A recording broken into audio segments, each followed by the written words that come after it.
Hi guys, welcome back. I'm about to participate in another readathon. Yes, BookTubeathon is just finishing and the Under-Hyped Readathon is about to begin. So I'll be bringing you my TBR pile for it today. This readathon is being hosted by Charlotte over at Ramblings of an Elfpire. There's also a Goodreads page set up and I think Twitter links and things like that. Any information I have will be in the information bar down below, so you can go and check that out and link into it or join the readathon. So this readathon is focused on under-hyped books, basically anything on Goodreads we figured that had under 5,000 ratings, and they just don't get a lot of attention either on YouTube or Goodreads, and I thought I would go through my pile of books, choose a selection, and check their ratings and everything, and then I would have a stack to kind of choose from during this readathon. So this is the pile I have.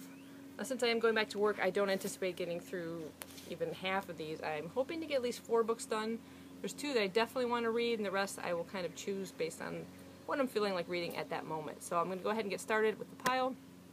The first one I think is a self-published book that I got from another reader that wanted as Goodreads, and just it wasn't something they wanted to read, so they very kindly passed it on to me. And that is I Am Forgotten by J.A. St. Thomas. Very, very thin book.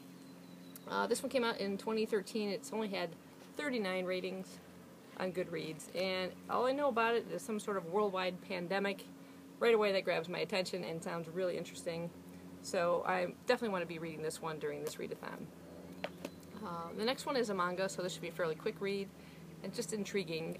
This came out in 2007 and it's called Portis. It's actually a horror manga, and I first became aware of this from Liz over at Izziness89. I think that was where I saw it. She showed it in a book haul, and it sounded really interesting. This has only gotten 48 ratings on Goodreads, and it's about this girl named Asami whose best friend stops coming to school and then later on commits suicide, and when she goes to her place, the only thing she finds pretty much there is this strange video game entitled Portis, and she and 2 teachers kind of investigate into this game to find out maybe if it had a cause in the girl's suicide. But apparently it is pretty creepy, full of twists and turns and horror, and sounds really intriguing. The next one is a book I won from Random House, and it's entitled Chasing Shadows. I don't know how to pronounce that author's name, but that's the name. This one came out in 2013, only has 222 ratings. I don't know a whole lot about it, to tell you the truth. I know there's got mermaids in it and stuff, but it's very intriguing because it's part text and part graphic novel. So, not like a typical graphic novel, it just kind of interspersed through it, but it seemed kind of interesting, but doesn't tell me a whole lot in the back of this. This is an advanced copy. The next one I have is another book that I got from another reader who won it in a giveaway, and it wasn't their thing, so passed it on to me. This is entitled Thin Space. It is by Jody Casella. Again, a fairly thin book, so I was looking for smaller books.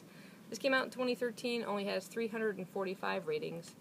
And it's something about this guy named Marshall Windsor. His twin is killed in a car accident.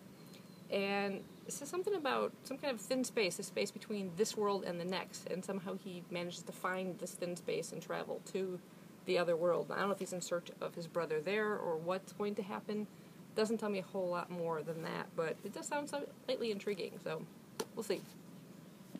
The next one I have came out in 2011, and it is entitled Your House is on Fire, Your Children All Gone by Stefan Kiesby. I think that's Kiesby.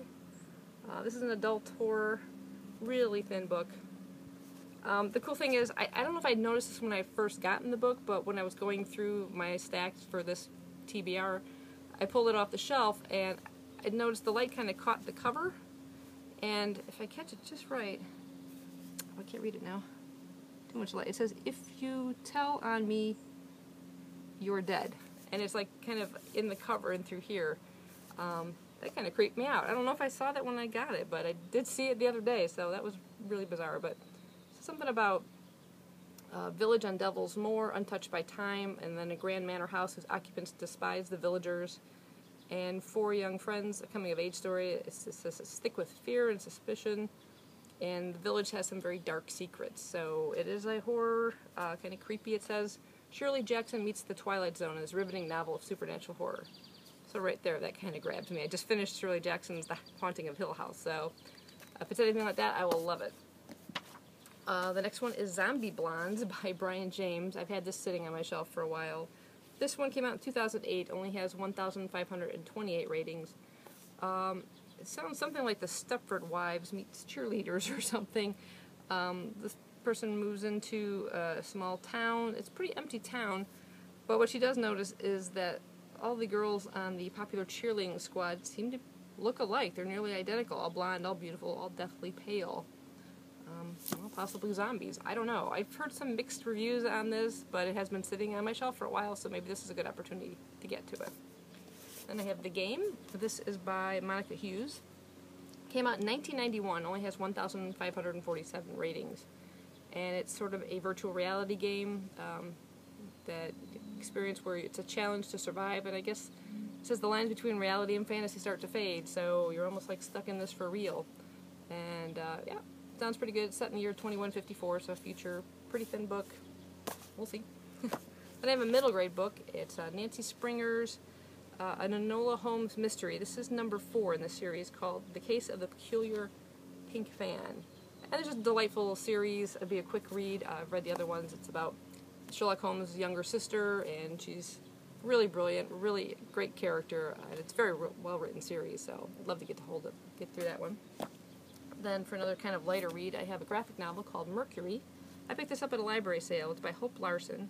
It says it's an Eisner Award winner, and I don't know too much more about it. It's sort of about this one house and something that took place in the past and current time, and how these two characters from both times are sort of tied together. Yeah, I don't really know too much more about it, but I was intrigued, and just pretty simple black and white illustrations. Be a fairly quick read, so I might be able to squeeze that one in. The next one I first heard about from Charlie over at Duvet Day Devours. She's into a lot of horror, and she had recommended this one, Audition by Ryu Murakami.